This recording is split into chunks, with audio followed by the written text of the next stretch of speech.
the show, and just like the song says, I am so glad you're here. Also here this week was the chef and cookbook author Charlie Palmer. He has written a gorgeous book called Camp Cooking, and it's how to take that campfire cooking to a whole nother level. Take a look. Joining me now, very lucky to have Chef Charlie Palmer with this brand new book, which is gorgeous, by the way, Camp Cooking by Charlie Palmer. With Remington, you put this book together, is that right?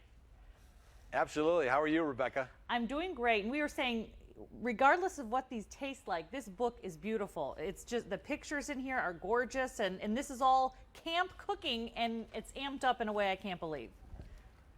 Absolutely, and I can tell you, as good as it looks, it even tastes better. I wish you were here. You have some quail with me here. I was going to say, I don't know that I've ever had quail. You've never had quail, see? No. One of the simple things. I mean, you know, this book is about cooking in the outdoors and being successful at cooking in the outdoors, and the planning stages that go into it, and making sure that you have not only the right ingredients for the recipes, but also the right tools and what you need to cook it and be successful. So what are your tools? But, you know, this is a good example. Yeah.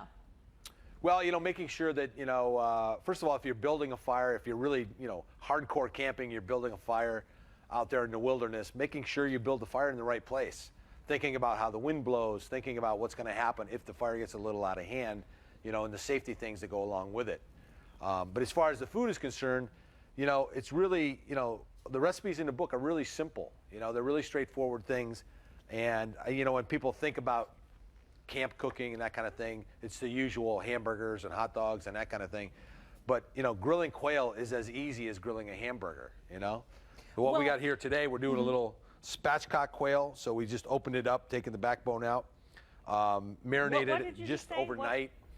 I missed the first word. What the kind process is... Yeah, tell us about this. We saw it in the book. We want to know about it.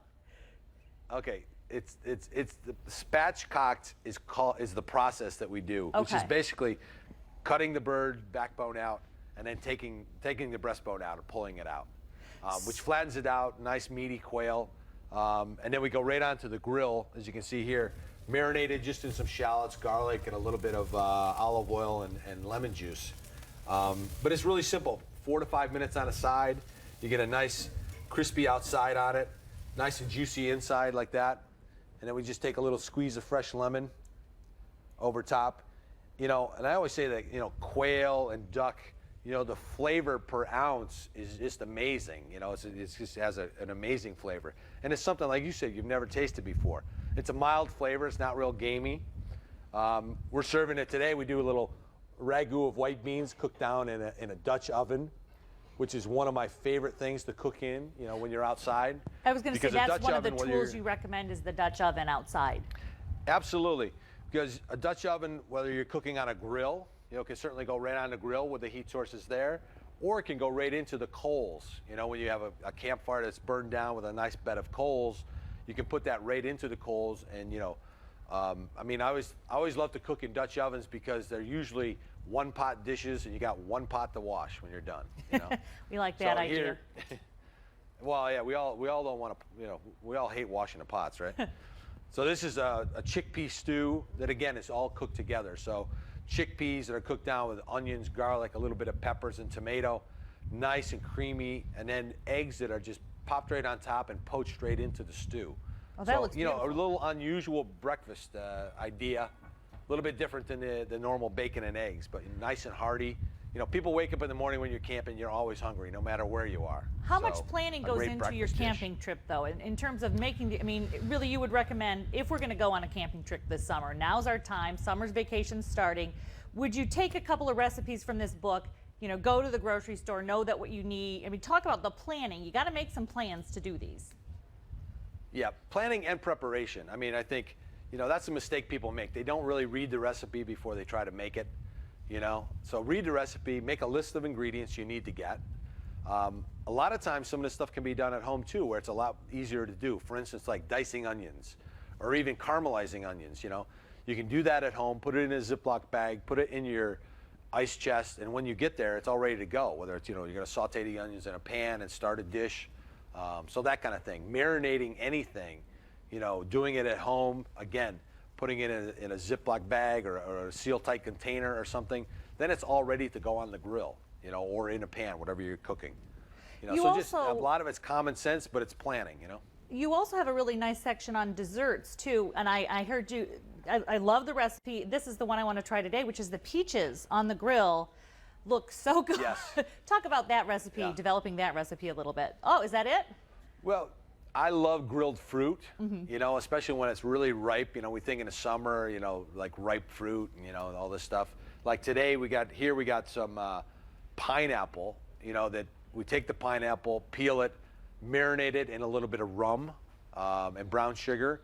And then when the grill is low, you know, after you've cooked your proteins or whatever, you just put it on the grill for the last 5 or 10 minutes, you know, when you're ready for dessert, and it just caramelizes on the outside, and that warm pineapple with a little bit of vanilla ice cream or a pound cake or whatever it is, a little whipped cream on the side, you know, it's just amazing, you know.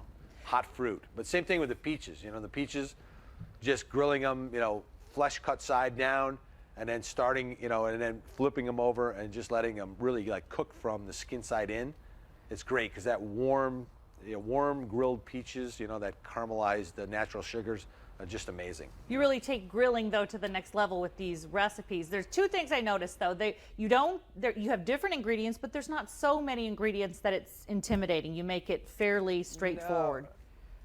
No, it's straightforward, and a lot of it's common sense. I mean, that's the one thing I think people forget. I mean, cooking, there's just so much about cooking is common sense. And, you know, again, preparation is the key here, you know, preparing and making sure you understand the recipe and making sure you have everything with you so you're not, you know, struggling to say, oh, I forgot this, or, you know, I don't have the right pot. You've got to do that Boy Scout motto of be prepared if you're camping. They weren't kidding with that motto. So let's talk about the book, Remington Camp Cooking. Where can we find? I have my copy, and I'm not giving it away because it's beautiful, but where can we find this Remington Camp Cooking cookbook? You're hanging on to it. I am. It's Remington. Go to remingtoncampcooking.com. Simplest way, go online, get your book, and also remingtoncampcooking.com. A lot of interesting tips and tidbits will be on the site also, as well as some additional recipes that aren't in the book. Wonderful. So, thank you so much. Go get the book and get out there and cook in the outdoors. Absolutely. We wish we were where you are with all that food. It looks terrific. We appreciate your time, Chef. Thank you. Okay, bye-bye. Thanks. All right, and you can order again on the Remington.com website. I'll link that to fullplate.tv. All right, when we come back, we're going to do a very popular segment that I know you love, Tin Test